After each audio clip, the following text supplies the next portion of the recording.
नमस्कार। जिक्र कर लेते हैं HKRN की जॉब का। HKRN में कुछ जॉब निकली हुई हैं जिनकी लास्ट डेट 15/5 है, आज 10/5 को निकली हुई हैं। तो टेक्निकल एसोसिएट की पोस्ट हैं, ये टेक्निकल एसोसिएट हैं। तो आप अगर इसमें एलिजिबल हैं तो ये फॉर्म भर सकते हैं, ट्राई कर सकते हैं, देख सकते हैं। लेकिन हम जिक्र कर रहे हैं जो आगे अब निकलने वाली हैं पोस्ट पटवारी के लिए। HKRN के थ्रू कुछ पटवारी की पोस्ट निकलेंगी, उनके बारे में हम जिक्र करेंगे। और हम बता दें कि नंबर ऑफ जो पोस्ट हैं वो लगभग आपकी कितनी होंगी, 1200 के आसपास होंगी। नंबर ऑफ पोस्ट आपकी 1200 के आसपास होंगी। ये 1200 पोस्ट निकलेंगी हरियाणा HKRN के थ्रू। अब इसके लिए अप्लाई कौन कर सकता है? केवल वही अप्लाई कर सकता है जिसने अपना रजिस्ट्रेशन करवा रखा है। यानी कहने का मतलब ये है, तात्पर्य ये है कि आप अपना HKRN में पहले रजिस्ट्रेशन करवा लें। रजिस्ट्रेशन भी सही से करवाएं, क्योंकि रजिस्ट्रेशन पे ही डिपेंड करता है कि आपका स्कोर क्या जाएगा, आपका स्कोर किस प्रकार से बनेगा। फॉर्म सही से फिल करेंगे तो आपका स्कोर जो है वो ठीक जाएगा, और स्कोर के ऊपर ही ये उठता है HKRN का डाटा, स्कोर से ही। तो सबसे पहले तो BPL कार्ड से रिलेटेड जो मैं आपको बात बता दूं, BPL कार्ड जिसका है वो BPL सेलेक्ट ज़रूर करवाए, क्योंकि उसके जो हैं 40 मार्क्स मिलते हैं BPL कार्ड के, बहुत हैं, ये कम नहीं होते हैं। फिर यदि आप लोगों ने CET का रखा है तो CET स्कोर वाले कॉलम में यस ज़रूर करवाएं, और CET के जो मार्क्स हैं और रोल नंबर वगैरह वगैरह अपना सही से अपलोड करवाएं। इसके 10 नंबर आपको मिलते हैं CET के। अगर आपका क्लियर है तो चाहे वो C ग्रुप का हो चाहे वो D ग्रुप का हो, तो 10 नंबर के पात्र आप हो जाते हैं।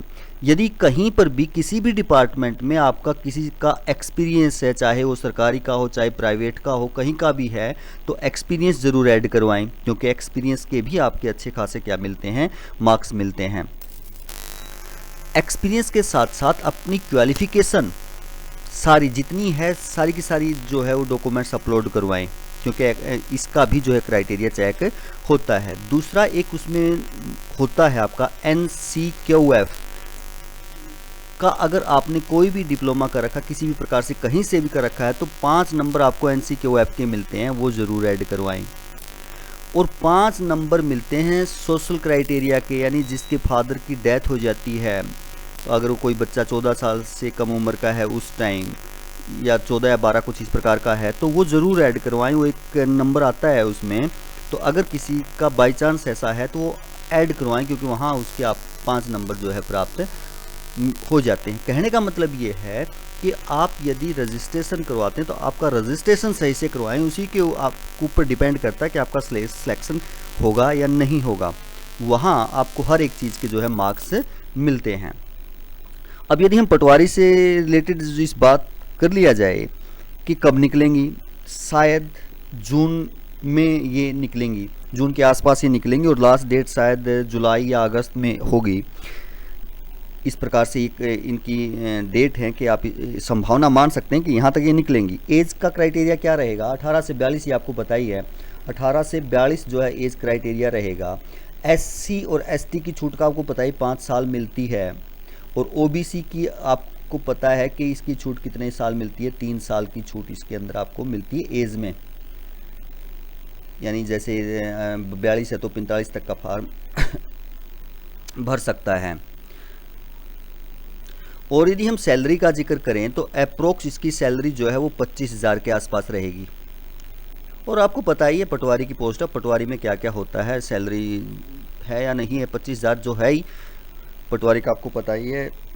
और ये हर एक डिस्ट्रिक्ट में निकलेगी, यानी हरियाणा में कितने डिस्ट्रिक्ट हैं, 22, हर एक डिस्ट्रिक्ट के लिए निकलेगी। ऐसा नहीं है जैसे यहाँ पर केवल करनाल गुरुग्राम में ऐसी ये और पंचकुला में निकली हुई है, वो 22 के 22 डिस्ट्रिक्ट के लिए निकलेगी। ऐसा हो सकता है कि किसी डिस्ट्रिक्ट में पोस्ट कम हो, किसी में ज़्यादा हो, तो ये हो सकता है, बट निकलेगी हर एक डिस्ट्रिक्ट के लिए। तो आप अपना समय रहते रजिस्ट्रेशन करवा लें, और उसके बाद जब भी ये पोस्ट निकलती हैं तो आपका फॉर्म जो है वो क्या करवा लें, फिल करवा लें। तो एक छोटी सी सूचना थी जो आपको देनी थी, आशा है आप लोगों तक पहुंच गई होगी। धन्यवाद।